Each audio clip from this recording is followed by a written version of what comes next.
Have you heard of a poem that has no title and no name? Welcome to the Sara Finkelstein Show.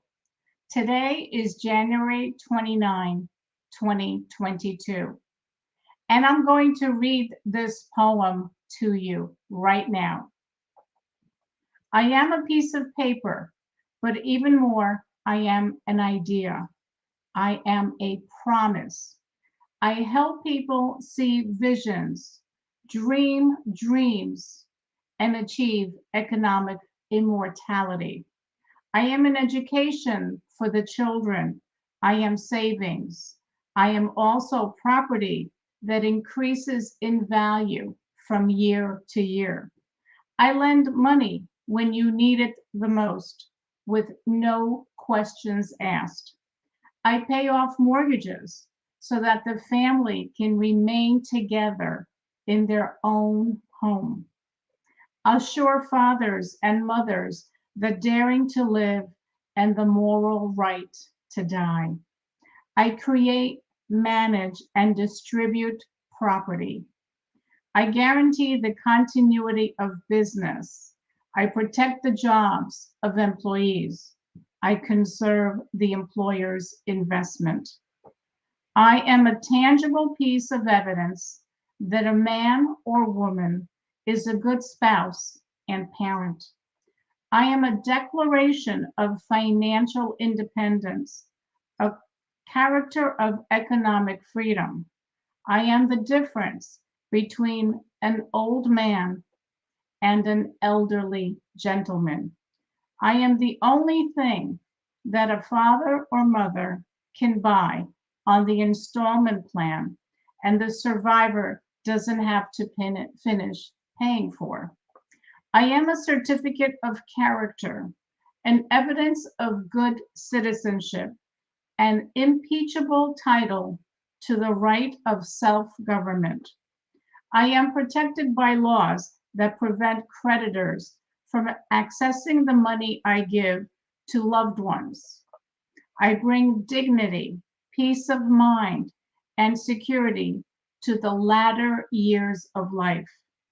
I am the great social compact that emerges the individual into the mass and places behind the frailty of human beings, standing alone, the immeasurable strength of human beings, standing together.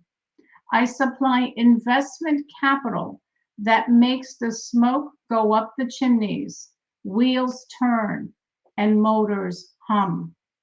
I guarantee there will always be a Christmas with tinsel, a happy fireside, and the laughter of children, even though a breadwinner parent is no longer there. I am the guardian angel of the house. Have you guessed it? I am your life insurance policy. Thank you. Thank you. Well read? You can't get applause from everybody else online, so you might as well hear it. Absolutely. So there are many, many reasons why people take advantage of a piece of paper called life insurance. And granted, it's not just a piece of paper, it's a policy, but it's written in stone. Some of the reasons that people purchase life insurance, and there are many of them, as I just read in this poem, but a very important one is the ability to pay off a mortgage in the event of an untimely death. And housing prices have been creeping up, haven't they? This also means that the mortgage amount is also higher. When your home price is higher, your down payment may be higher, but also so is your mortgage. So you need to protect your mortgage in the event that something drastic and unfortunate happens to you or someone in your family. Another very important reason that people purchase life insurance is to protect their income. Now, what do I mean by that? A lot of households comprise of one major or bigger breadwinner. And what happens if that breadwinner is suddenly taken out of the picture?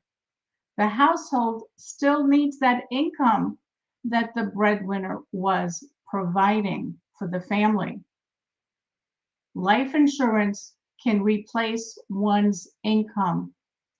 And a good rule of thumb is 10 times the gross annual income. Now, sometimes it's more, but that is just a rule of thumb. But that may not be sufficient 10 times annual income. Let's say the income is $50,000 a year. 10 times that would be 500,000.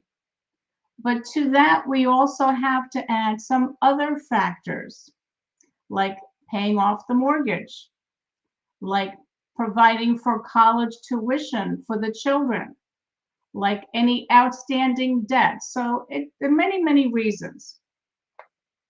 One thing that people fail to think about is, let's say there's the mom who stays home to raise the children and she's not earning any money. However, the value that she provides to the household by taking care of the kids, by taking them to school, by doing the cooking and the house cleaning and so on and so forth, and maintaining the house, that does have a value to it. Because if, God forbid, something happens to that mom, what will dad do? He'll have to find a way to replace her, not replace her, sorry. But what I mean is replace the activities that she was providing for the household. And that costs money, doesn't it? So we need to think about that as well when we plan our life insurance needs. Another very important aspect that people use when they purchase life insurance is to protect their business interest. Supposing you're in business and you have a partner or two, you would want to set up a buy-sell agreement. Now, what does that mean? A buy-sell agreement is where the partners buy life insurance on the other partners. Why? Because if something happens to partner A, partners B and C do not want to be in business with partner A's wife or spouse. So they do a buy-sell agreement and they buy out the surviving spouse by giving that person the money for the value of the business, for their share of it. Did you know that any life insurance proceeds are income tax free to the beneficiaries? That is another tremendous value that life insurance provides. And what about long-term care? Now, if you've been tuning into the show, you've heard me talk about long-term care before, maybe once or twice. A lot of people are just not planning for long-term care. And the probability of needing it down the road is huge.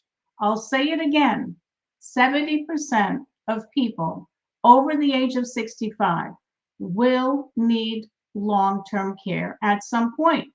Some will need it for a short period of time, and others might need it for many years. And because we are not planning for it through various methods, like a traditional long-term care insurance policy, we can use the cash value in our life insurance policy to pay for long-term care. So that's another very important feature of a cash value life insurance policy. And let me share a story with you. A dear friend of mine had lost her husband suddenly. He was in his 40s and he used to love to go bike riding. And one early evening, he decided to go for his bike ride. And as he was driving out of his driveway, I should say he was riding his bicycle out of his driveway, he was hit by a van. And unfortunately, ended up going to the hospital, but he did not make it.